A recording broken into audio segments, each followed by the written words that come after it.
Sunshine News Blast. Sa lain pang bahin, malampusong natuman ang usa ka dakong lakang alang sa edukasyon sa Toledo City human.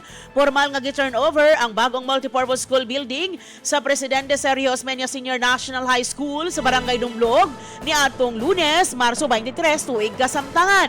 Ang maong pasilidad usa ka duha ka andam nga building nga adunay napulo ka classrooms nga gilauman makatabang sa pagpalambo sa kahimtang sa pagtuon sa mga estudyanteng Toledonhon.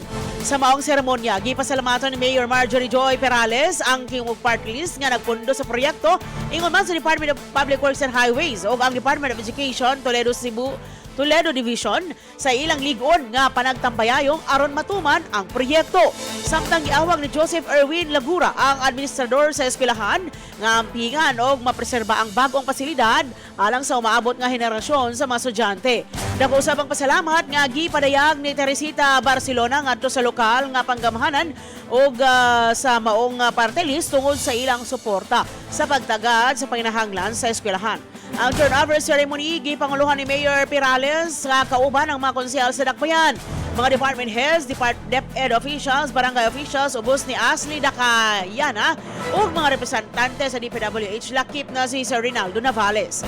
Ang mga proyekto nagpakita sa padayong paningkamot sa gobyerno sa pagpalig-on sa sektor sa edukasyon o paghatag og mas maayong kahimtang sa pagkat-on sa mga kabatan-unan.